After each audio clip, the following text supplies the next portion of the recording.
Today we'll be talking on a crucial topic, elephants in captivity, where our main focus would be on situations of Shankar the elephant. So Shankar the elephant is an African elephant at Delhi Zoo since the late 1990s and has experienced behavioral and social changes following the death of his companion and subsequent isolation and increased aggression which led to injuries to himself and everyone around him.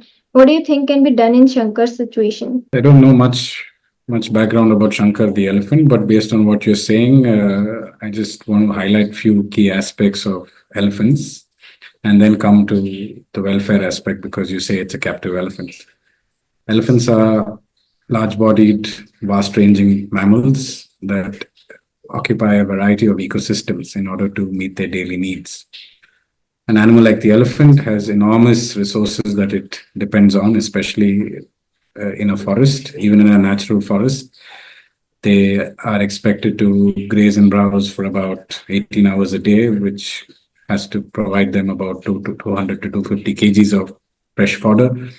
They also need about 200 liters of water every day and about 4 to 5 hours of rest and shade. So these are basic but very crucial requirements that kind of contribute to the general biology of the elephant. Now, in case of captivity, elephants are brought into captivity for various purposes, be it for religious sentiments, be it for utility values. In such cases, the elephant, which is technically a wild animal, is trained and captivated. A lot of people think that they're domesticated, which is not true. So when you bring them into a captive setting, it becomes very hard for us to mimic what they would need in a natural ecosystem, which I just mentioned, that the enormous resources that they would need to thrive and function. Now, I'm assuming that with this elephant in the Delhi Zoo, I'm assuming that several aspects of welfare might be compromised because a species like the African elephant, which has very large home ranges, I mean, we understand from research that African elephants occupy about 400 to 500 square kilometer region in order to meet their resources. So when you bring that kind of an animal in captivity, the chances are that there are a lot of compromises in its welfare and upkeep. You can provide it nutrition, but sometimes the space that is available for them and the social implications, like interacting with kith and kin, which also indicates that elephants are highly socially organized. They have a multi-tiered family setup. So when these animals are kept in isolation, one, two, and then in compromised welfare aspects of compromised welfare settings, then there is an enormous pressure on the animal, both ecologically and biologically, right? Sometimes you might see that they exhibit certain behaviors that are totally unnatural, like stereotypic behaviors, which indicates that there's a lot of stress. And also for the fact that sometimes the nutrition that we provide might not be able to directly contribute to their welfare and health. Because in natural or forest ecosystems, elephants graze and browse on a variety of species for their nutrient needs. So in captive settings, not just in Delhi Zoo, but in most of the captive setups across the country, you see that the nutrition is very largely compromised. So, given that Indian laws prevent the release of exotic animals into the wild, what are the ethical implications of this legal framework for the treatment of animals in captivity? No, I mean, the laws are very clear, especially the Wildlife Protection Act and subsequent statutes of it.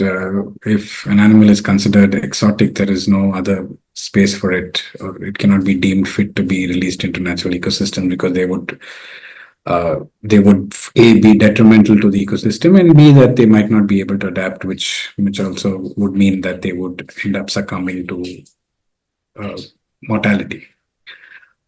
So in case of exotic animals, the only option is to keep them in these kind of intensive systems. So in this case, if the elephant is African, it's definitely exotic. It has to be kept in a intensive system of management like a zoo or a private holding. The only thing that can be done is that these animals need to be provided enrichments and, in some sense to kind of improve their living conditions, because that's probably the only option. Because sometimes zoos tend to be necessary to promote environment education, awareness about wildlife. So sometimes these animals end up being in these kind of facilities in order to create that needed awareness, which probably directly or indirectly will influence conservation of the species in the wild. We don't see the prevalence of poaching as much as what it used to be back in the early 70s and 60s and so on and so forth. So in that sense, poaching is not a major threat, but we do have chance encounters or case encounters where poaching does happen. So I have personally been involved in some of the anti-poaching efforts in the areas that I've worked. And we still see that some level of poaching does happen for the trade. And the trade is not, as you must be aware, that generally the place that poaching happens is the supply of the contraband is not locally consumed. It's all exported through an illegal cartel and supplied to agencies that actually need these kind of artifacts or wildlife products. But having said that, it's also important that we are vigilant. In that case, our laws are very stringent. Our line agencies, our enforcement agencies are quite stricter, and enforcement is much better than what it used to be before.